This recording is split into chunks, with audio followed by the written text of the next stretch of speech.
The 10 things startup CEOs need for startup success. I've built several businesses from zero to over $100 million. And I've worked with a lot of CEOs to help them grow their businesses too. Over and over again, the successful CEOs I've worked with have been able to master the same set of 10 core skills. That's what today's video is all about. In today's video, I'm going to explain to you the 10 core skills startup CEOs need to master, why these core skills are important, and why you shouldn't worry about the traits investors want you to have. I hope you like it.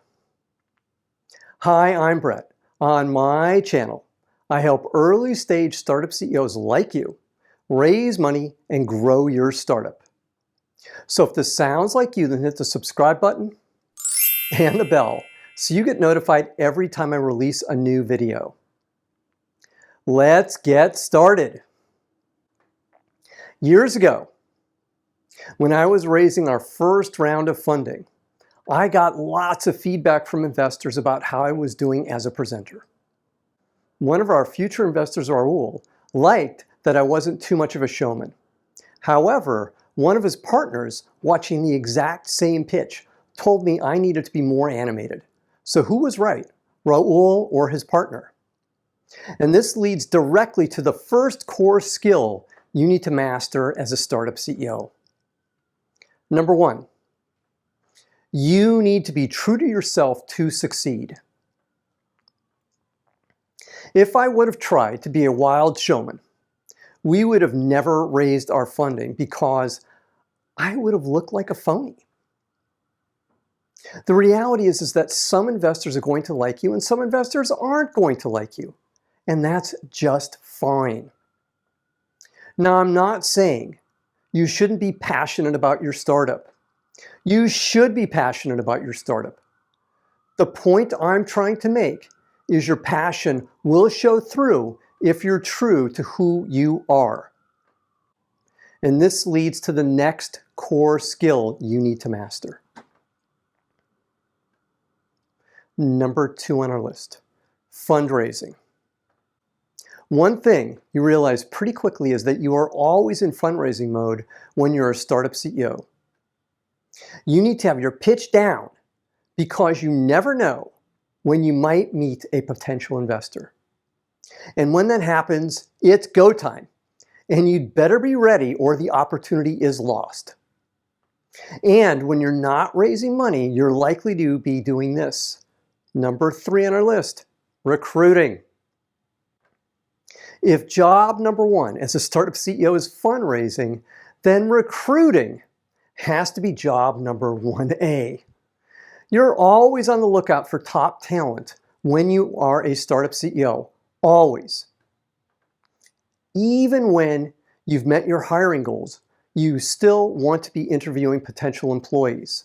Why? Well, that's easy.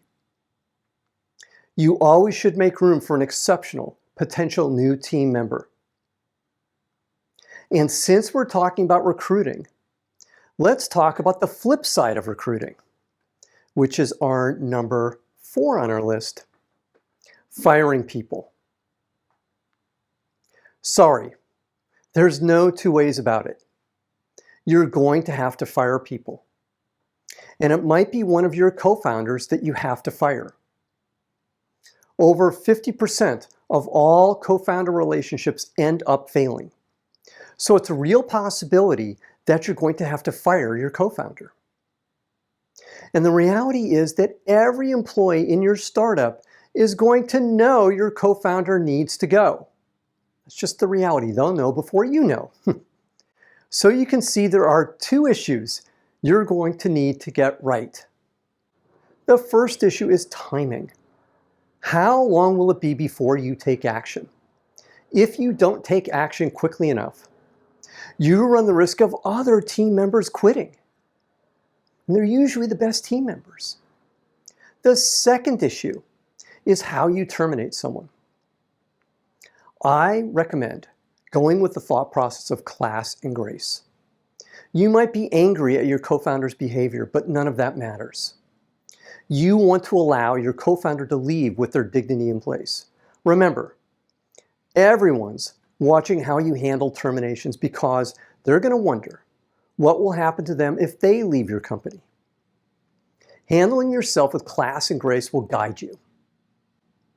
The next core skill you need to master is number 5 on our list, and that's selling.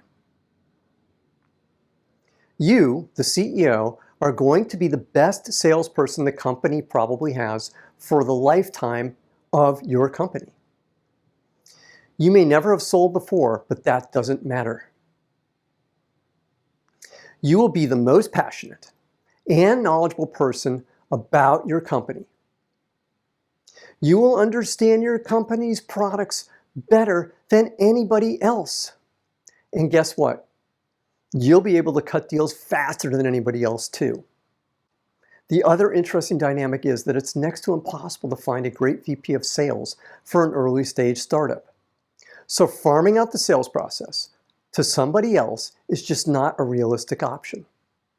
That's why you have to be front and center selling. And guess what? If you're not fundraising or recruiting or selling, then you're likely doing this, number 6 on your list, building your company culture. You set the tone for everything that happens at your company, and building your company culture is one of the most overlooked parts of being a successful startup CEO. In fact, your company culture might be the most critical indicator of success for your company. Get your company culture right, and you're off to the races. Get your company culture wrong, and you're much likely to fail. Now, if you're not fundraising or recruiting or selling or building your company culture, then you might be doing this. Number 7 on our list, coaching your team. A large part of being a successful CEO is understanding leverage. You can get so much more accomplished if you can get your team to do it instead of you. Now, when this happens, you're free to do only the things that you can do, and your team gets necessary experience. Isn't that great? But you need to stay on top of everything at a very detailed level as CEO. Now, how do you do this without micromanaging? The answer is you coach your team instead. Coaching, done right, is a great feedback loop. You can meet with your team, review their decision-making, and give guidance on how to do things better. The pleasant surprise that I've seen happen many, many times is your team will come up with better solutions than you would. Now, we're not done yet. Now, if you're not fundraising or recruiting or selling or building your company culture or coaching, you could be doing this. Number 8 on our list, managing your investors. Never surprising your investors or your board of directors is one of the most important things that you will learn about being a CEO. Now, there's going to be bad news. That's a given in any startup. The most important skill to learn is how to deliver the bad news. The best thing that you can do is get ahead of the story. Now, how do you do this?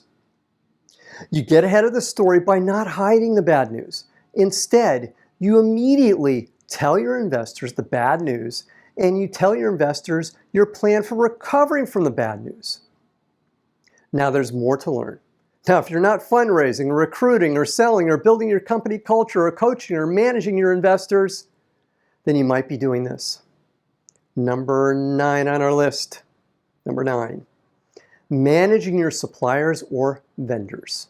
Yes, you'll absolutely be doing this. One of the most unpleasant surprises about building your company is that your suppliers, even the best of the best, screw up. I was amazed at this. You're going to need to stay on top of your suppliers and your vendors every step of your journey.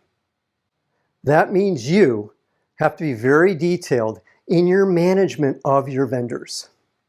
In our case, That meant we had to fight for manufacturing capacity versus our larger competitors.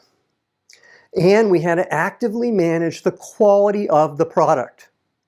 Finally, if you're not fundraising or recruiting or selling or building your company culture or coaching or managing your investors or managing your suppliers or vendors, then there's this, number 10 on our list, managing your customers. Another fun one. You need to understand the wants and needs of your customers, especially as you're starting out. Again, that falls on you, the CEO, at the start. You need to actively forecast how much of your product your customers want. And you can be almost guaranteed there are going to be problems that your company created. How you deal with these problems is an opportunity in disguise if you handle these problems correctly. Now, if this content is resonating with you, then please hit the like button right now. What did you learn from today's video? Put your answer in the comments column below today's video. And if you have any questions for me, then put them in the comments column too, and I'll be happy to answer them for you. Now, I have one more thing for you today. It's my free startup pitch deck template. It has all the slides you need to develop an awesome pitch deck.